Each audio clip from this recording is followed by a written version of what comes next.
Tonight we're sealing the deal, and director Natalia Iyudin is here to help. This is the Two-Sentence Horror Story After Show. You're tuned in to AfterBuzz TV, the ESPN of TV talk. Now, let the buzz begin. Hello. Thank you so much for tuning in, AfterBuzzers. My name is Mia Brabham. I'm so excited to be here tonight. This is the Two-Sentence Horror Story After Show, and we are going to be talking about episode 105. And the episode title is Scion. I'm so excited. The most important thing I should tell you up front is that we have director Natalia Iyudin here tonight. I'm so excited. So stay tuned. We're going to interview and chat with her at the end. I'm sure she's going to give us a ton of gems. I cannot wait. But I think we should maybe just jump into all of this. It's going to be a really cool show. We're going to do, a whole rundown of the episode. We're going to do a special segment called Truth is Stranger Than Fiction. I'm going to tell you some real life stories that turned into horror movies. We're going to get into some news, gossip, and then we're going to have the interview. So jumping right in, my overall thoughts, I've said this before in all the previous episodes, I love the diversity on the show. We've seen so many different main characters that are all different backgrounds, different ethnicities. I'm obsessed. I'm so glad that we have that on the show. It's so much inclusivity, and we have a queer couple, so I think this is like the most progressive, maybe, arguably, of the episode so far, so that was really, really awesome to see, and it reminded me a lot of American Horror Story, because I'm a huge fan, and it reminded me of this Asylum season. I don't know if you guys have seen that season of the show, but it reminded me a lot of that. So that was super exciting for me. I was like, ooh, a different side of horror. We got like the treatment center kind of creepy asylum vibe. So that was super, super fun. So first sentence, as we know, is Two-Sentence Horror Story, and it's based off of two sentences. We get a whole 30-minute episode. The first sentence is, I shook her hand, sealing the deal, which can mean a lot. And so we find out. Basically, I want to start off with some of the characters. So we meet Noah, who is our main character, and immediately I kind of see, about 5 minutes into the episode, we see what this is going to be about. It's this couple, it's this queer couple, and they're maybe new in a relationship. They're totally in love, which is beautiful to see. We see this guy come and push them down, and then, he's in this awful coughing fit, and Noah ends up in this amazing, eloquent treatment center. And so off the bat, we see it's kind of based around this family, and he's not shy. In the episode, we find out that his family is very, very wealthy, comes from a lot of riches. And so I immediately stopped, and I was like, I gotta look up the title of this episode. So I look it up, and Scion means two things: a young shoot or twig of a plant, especially one cut for grafting or rooting, and then two, a descendant of a notable family. And what I loved about this, I need to figure out who titled this episode because it's so ingenious. So I think it's kind of a metaphor for both. It's not one or the other, but grafting, is when tissues of a plant are joined, and we kind of think about what happened to him. This thing is growing in him, and we find out later that, he has to accept it into him. So I felt it had to do a lot with like roots and plants and even like the whole family thing. And then descendant of a notable family, the parents clearly come from riches. And I thought it was so sad and powerful how, he said, my parents haven't said I love you in years. So you kind of see the disconnect, and that there's a lot of gray area with this family, which I wish we could have gotten more into, but also I understand it's a 30-minute show. They're telling a two-sentence horror story. So totally understandable, but I thought that was interesting off the bat. I had to tell you guys that because I don't know if you guys looked it up too or were wondering about it. I definitely was. But the plot was a total roller coaster, which is a good thing. Off the bat, the pacing was incredible. I don't know about you guys, but this was what was going on in my brain. We see Noah coughing, and I'm like, oh my goodness, is he going to cough something up? Like, kind of like episode, I think it was episode 2, Squirm. So I was like, is he going to cough something up like Squirm? Is there something inside his body? And then I'm like, no, oh my gosh, he's deathly sick. Like, he has a terminal disease. And then 2 minutes later, I'm like, no, it's just a cold, it's a cough. And then we find out that it's cancer. And so, like I said, the pacing, absolutely incredible there because so much is going through our minds as viewers when the show first starts off. And then, like I said, we see this guy come by, and this couple's so in love, and he knocks him down, this runner in the park, and clearly it was very upsetting. But we see that Noah, as this character, he's got some sass because, like I've said, my personal, my vendetta with everything that happened before is that the characters really just don't speak their minds. Like, they're in the house and they don't call the police and they're scared. And so we see this guy and he's actually got some spice to him. So I like this Noah character so far. And then we see him go into this treatment facility for wealthy people, for people, who have money clearly, and it's supposed to help and it's supposed to be, state of the art. And this is when the creepiness really begins. And so this entire time I'm thinking, is it dreams? Is it reality? I'm still not sure. We'll have to ask Natalia about that. But we see, a guy with a messed up eye, and I'm just like, why is his eye messed up? I still don't know. Maybe we can talk about that too. But we see him and we see, I'm wondering if he's a ghost or an actual patient at this point. I'm not sure. And the broom moment freaked me out when he was hitting the broom against his head. That was so freaky. And then, but to me, I think the scariest part is when the nuns, well, I thought they were nuns at the time. I mean, it kind of was like an allusion to it. I think they kind of alluded to the whole nun figure because they wake up and there's these people, Noah wakes up and there's people crowded on his bed and they look like nuns. They have like red capes on. So that to me was the creepiest because I think my biggest fear is like waking up and seeing something in my room. So I was like, oh no, I don't want to see this. And like I said, I think it was maybe in a religious association, which we'll talk about later about the meaning of the episode. But I think, those two clearly, we don't know if they were dreams or reality, but the most believable was his friend. So, his friend ends up having a seizure and he's kind of the most grounded one there and he's going through it. And, he asks him if he's getting sicker or better. And then he has a seizure and he sees him tied up on the bed. So creepy, but I just couldn't believe all that was going on. And then they find this book, it's just so much craziness was going on. But all I know is Noah has a backbone. And as it gets closer and closer to the conclusion, we see this demonic book that he finds. At least this was definitely a pivotal moment for me. There's a series of crazy things happening, but then we see this demonic book that he finds. Like I said, a nod to religion maybe. And we see the symbol under the bed. And then the nurse says, she's like, you're just here. Is everything good? And, he's trying to help her out or she's trying to help him out. But he's like, no, I know something is wrong. And then he wakes up and now he's in the ropes. And this is when it really, really just packs a punch. And so we find out that this nurse or this lizard person, this demon, this devil, we don't know what she is. She's basically given his family power and wealth in exchange for any of the children's or the people, that are chosen being host, I think is the word she uses. And so they're carriers, maybe they're possessed, who knows? But I thought it was a wild journey. And then, we see the breakup with Isaac and they have different priorities, he says. And these are the two lines that really, really got me. Noah says to Isaac, his boyfriend, learn to control your emotions. Emotions are the energy. They are the enemy. And I thought that was really scary. It made me stop and think. And so this is really what I want to get into here. The meaning of this whole episode, because as we've seen with Two Sentence Horror Stories, it's tackling societal topics. We've done immigration, we've done, sexual harassment in the workplace. We've done a lot of things. And so I can't help but think this could possibly be kind of taking a nod maybe at conversion therapy or, sexuality because of the episode. And so it's a big topic to tackle, but they do it. And that's what I personally think. Like I said, we'll talk to Natalia, but that's what I think maybe the meaning of this episode was. I mean, between the last two lines with, emotions are the energy, the enemy, the nod to religion. I noticed that it was, women can also go through conversion therapy, but I mean, if you've seen like Boy Race and hear these stories, it's a lot of men going through these programs, these awful, awful programs that are still happening in the U.S. and other countries, unfortunately. But it was all men, because it was the friend. We see the guy with the broomstick. All of these men, it's happening to them. And then the woman or the nurse, she, let's see, what is her name? I wrote it down. Dr. Lucy, she refers to what happened on the street at the beginning of the episode because Isaac had told her that man attacked them in the park when they were kissing. And so I can't help but think that's what this all is about. But I thought the pacing of the episode was well. I thought the pacing of the episode was good. I thought the storyline it panned out very well, which was super exciting. And then the final line is the devil smiled, promising me the world. So together that horror story reads, I shook her hand, sealing the deal. The devil smiled, promising me the world.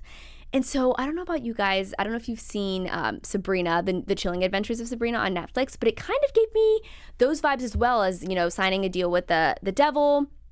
And I think my only remaining question, which we'll get to in a little bit because we'll talk to Natalia, my biggest question is, what does this exactly mean for him to now be the host? So, he has they talked about him having these powers and gaining his power back, but what does that mean? Does he have to do bad things? Did he sign a deal with the devil?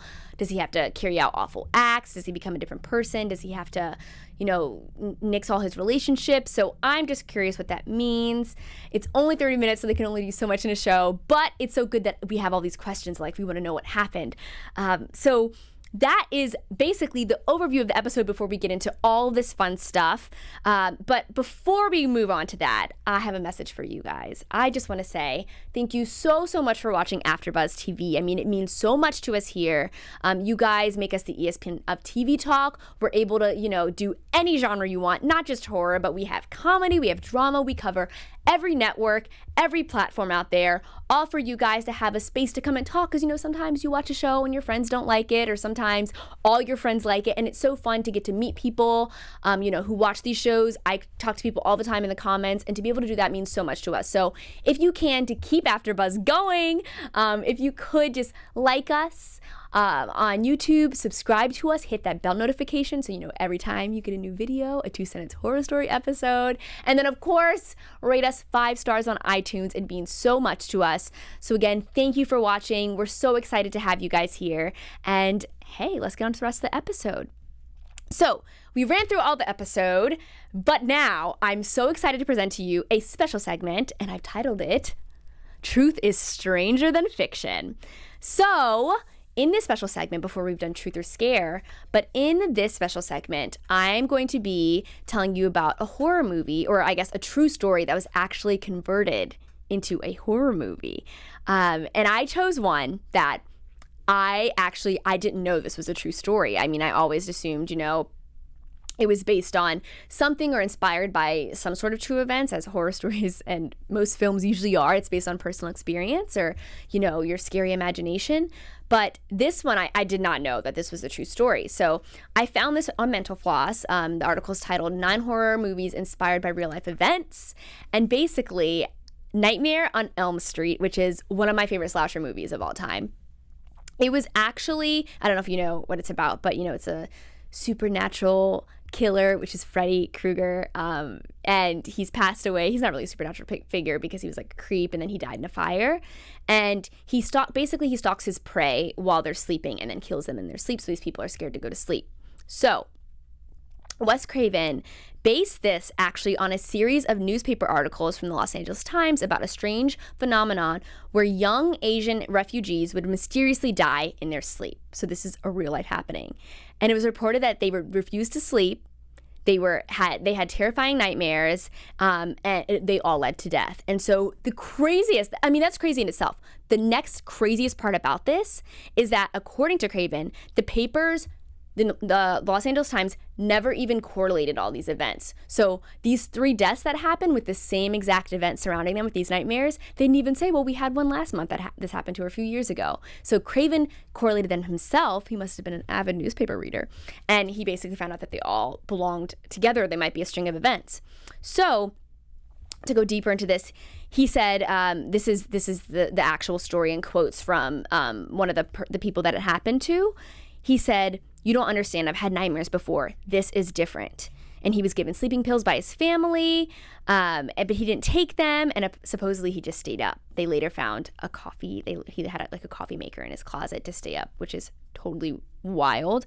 But apparently he just stayed up, and it was like 6 or 7 days that this man had stayed up, and finally he was watching television with his family one night, and he fell asleep. So they carried him upstairs, and they said, "Thank goodness he's fine asleep." Put him to bed. Not even immediately. A few hours later, they heard screaming in the middle of the night, and they heard, right here it says, crashing. They heard all of these things. The family ran into the room, and by the time they got there, he was dead.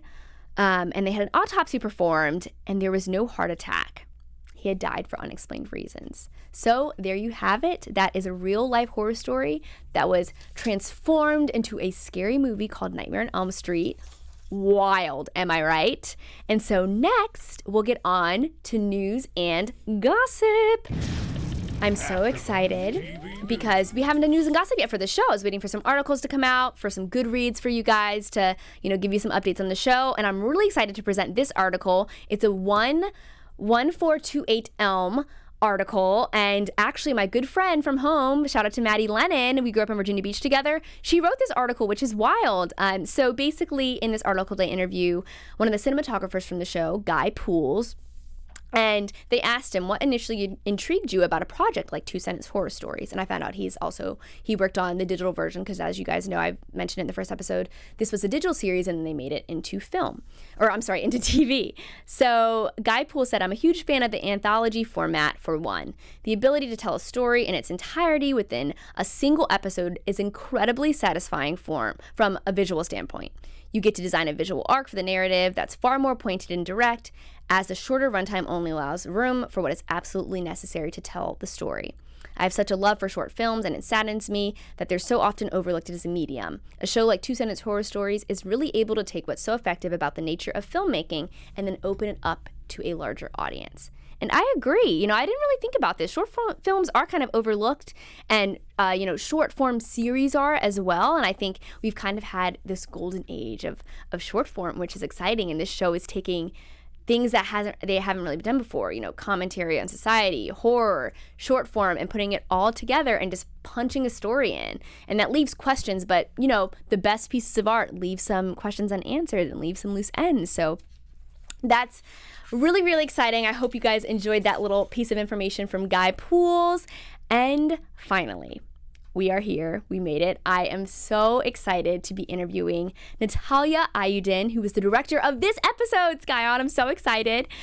So Natalia is a writer-director hailing from Poland. She got her start as a TV editor and programmer. She's made projects for brands like Refinery 29, Rashida Jones, and Netflix. And of course now, her television debut, her first time directing for TV, has been with Two Sentence Horror Stories.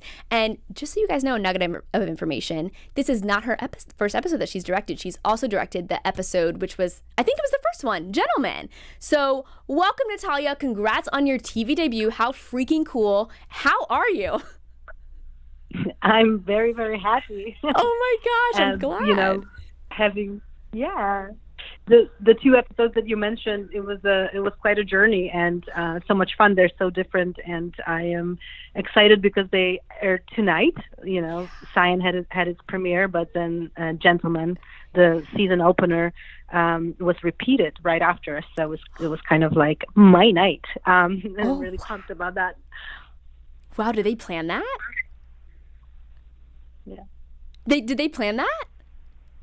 To do back to back? Yeah, for you? they just some of the episodes of this series get repeated. So they played Gentlemen one more time, which is great. Oh my gosh, that's really exciting. So what was going through your head when you were presented with this opportunity to direct, and how did you get the gig? What made you want to get involved with this project and do this story? Yeah, I think just as you were describing, I was listening to some of the things you were saying about Wes Craven and just horror in general. I'm a big fan of the genre. I love both horror and thriller. I think that they present this unique opportunity to sort of find universal almost metaphors for certain fears that we all go through, anxieties, traumas that we might not be able to sort of express in our day-to-day, but that become extremely effective as stories in a film.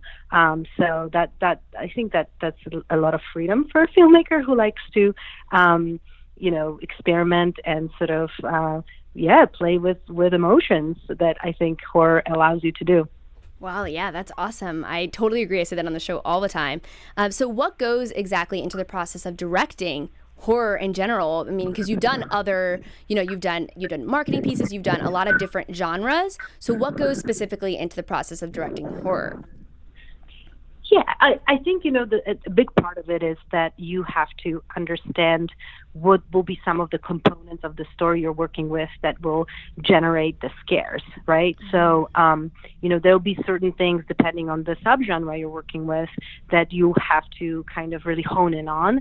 I think you mentioned other, episodes in the anthology like Squirm, right, which is like a body horror. Yeah. And then Gentleman, my other episode, is more of a thriller, but Scion being this sort of like almost satanic story or like a asylum horror, has certain genre components, conventional things that you think of how to really sort of capitalize on them, right? So it's usually on the page already, but there's so many beautiful ways in which, film can contribute to making it a more scarier, like, score or sound design, or like in Scion, I think you also mentioned how there's this way of like we're blurring reality with dream, which I think is a very cinematic thing.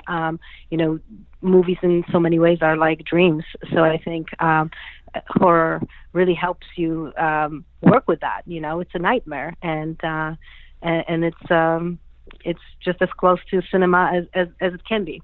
Yeah. And I like that. I agree. So can you tell us, were these flashbacks, everything that was happening to Noah, were they was it reality or was it dreams? Yeah, it's a good question. I think we worked really hard with our whole team, both the cinematographer, Guy Pools, and our whole, our department, as well as our wonderful showrunner, Vera Miao, to sort of create that confusion, right? Yeah. Of like, is it a dream or is it reality? And that was a lot of fun. I think a lot, our actors sort of were confused also as characters, and that really helped them. Yeah. A lot of things I think are intentionally just left as ambiguous, and I would hope that it works, because we're really trying to get into the head of Noah. What is this boy really going through? He is confused, and the audience is confused with him, and I think that that's kind of scary than knowing, sort of like the whole truth, right?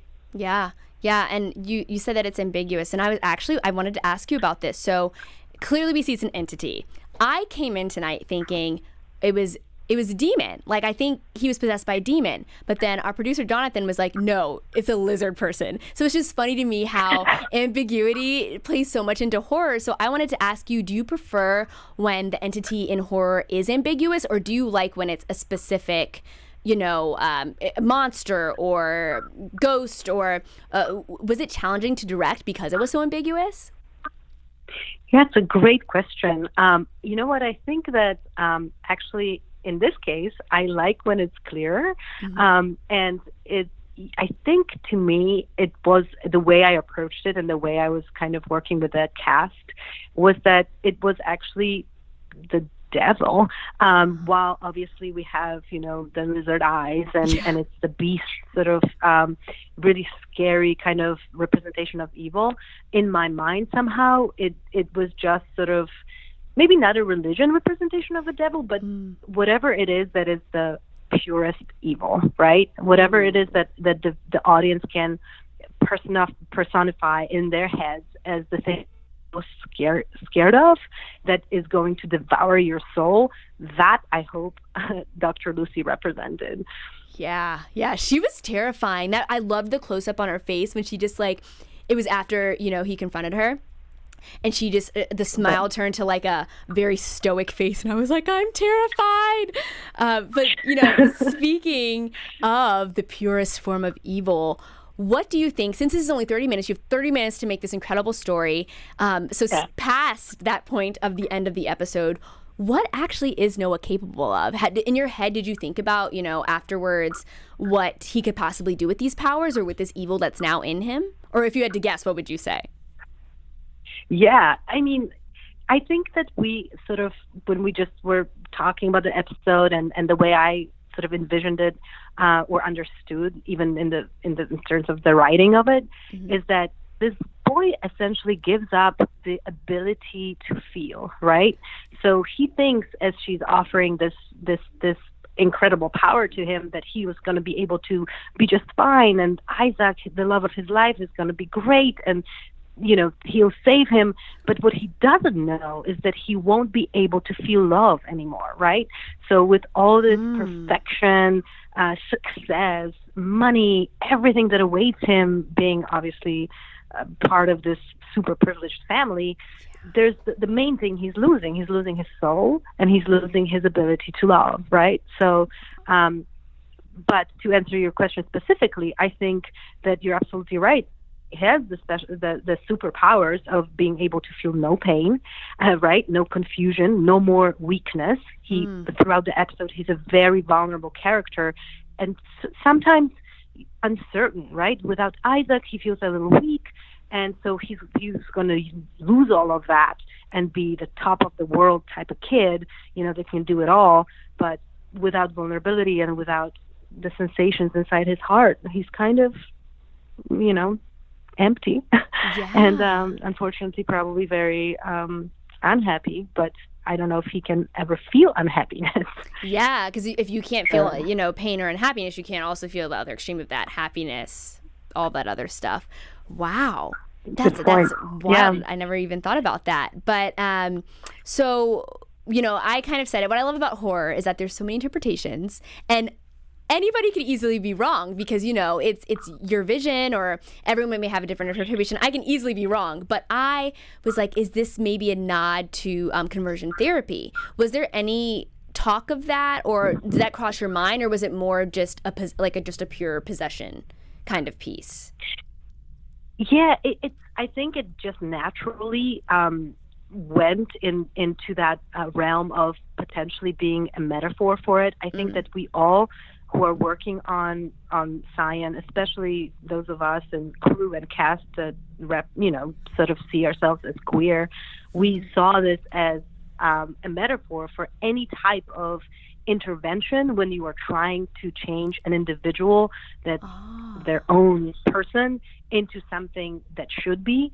And obviously the examples that we have, from unfortunately all over and our reality we live in, are those places, right? Are those and the terrible programs where folks are sent to be denied really who they are, and unlearned their own identity, which is really a form of cruelty. And I think especially our cast that some of our folks were represented as queer, they immediately picked up on that. I think that brought in a lot of heightened sense of stakes as well as authenticity to their performances, and I really appreciated that. Yeah, I love that so much. And so I do have one question, going off topic for a second, but the guy with the broomstick, was he real? In my head, I was like, he might be a ghost, but do you think that he was like an actual patient there? Yeah, so I think that there's a backstory to that character, that potentially he was a failed attempt at being a host for the devil, or Dr. Lucy's spirit, right? Evil spirit, and failed in a sense that he did not agree to become a host in the way that Izzy did, Noah's friend, or Noah himself. Yeah. And so I think that he is, it's really interesting as you say, whether he's a ghost or not, because he in some sense is sort of the spirit of the place that is so eerie in itself. But he also, it could be a ghost. He definitely exists, and there's something obviously that's wrong with his cognition, and his appearance is really, it's really unsettling, and as it should in a sort of a scary horror. But I think we always looked at him as that character with a backstory where something went wrong, right? Some sort of conversion didn't go right, and he became stuck in his repetitive sort of motion and this self-harm that we don't know exactly what it is, but it's painful to watch, I hope. Yeah. I can't believe I say I hope it's painful to watch. I know, it's like the power of horror.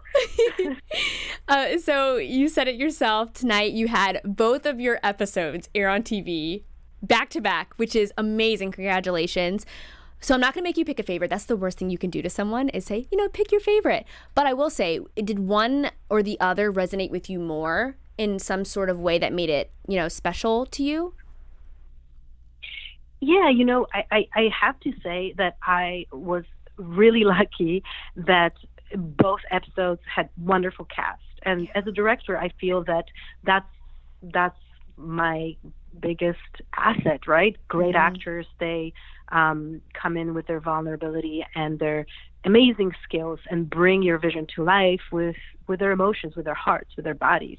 And so in that sense, I think that both those episodes where I'm equally in love with them.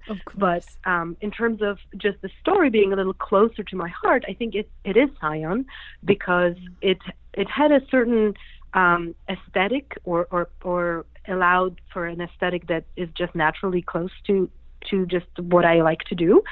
But also, you mentioned a little bit about my background, being from Poland, being an Eastern European filmmaker.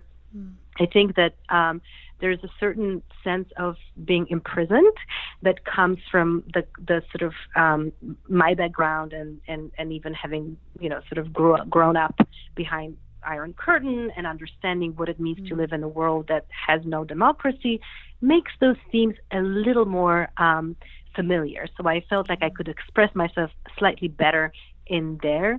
Not that Scion has those themes, but there was something about being a rebel that I really recognized in Scion that's always very close to my heart. So in that sense, I think it was just a more comfortable space. But I thought both were wonderful opportunity to try, different forms of cinematic expression and try new things. And I really, really appreciate that.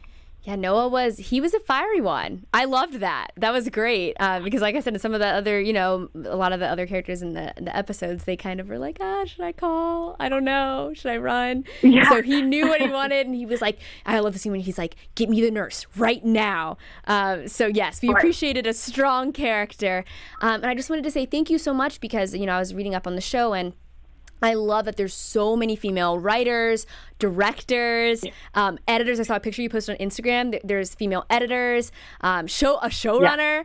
Yeah. It's such a diverse cast and crew, which is super important. And I know that must have been important for you walking into this. And we got to get more ladies in horror. So I'm so glad that you're part of this project and that this project is part of our lives. It's awesome.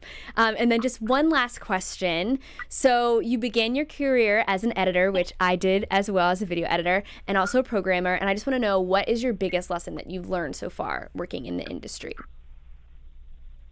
I learned that, being authentically committed to your craft will take you a long way. It might not happen immediately, but if, instead of shortcuts, you actually work on becoming an excellent storyteller, an excellent artist, an excellent, actually a human being, and you stay true to yourself, you will probably have a very rewarding career.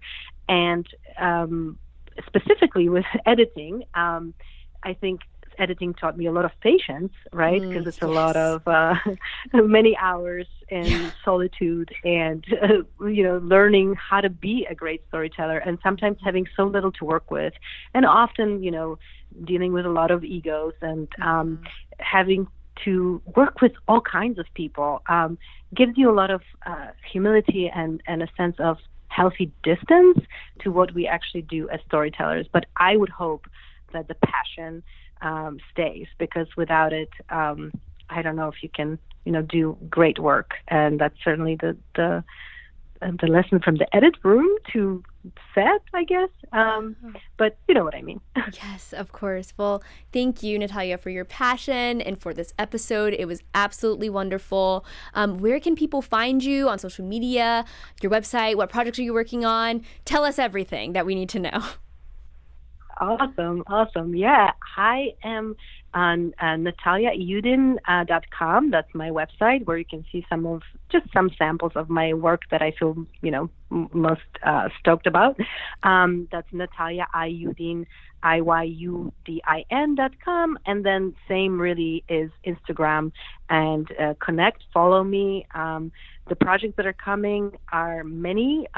Working hard on 2 feature film projects and developing a show based on a short I did a few years ago called The Garden, starring Sophia Lillis, who is currently in It 2, but shortly after we did the short, she was in, the first New It, and then Sharp Objects, and Nancy Drew and the Hidden Staircase, and she's a wonderful young star, and I'm very lucky that I didn't discover her, but she was a very young kid when she was in our short, and now the sky's the limit. So all good things.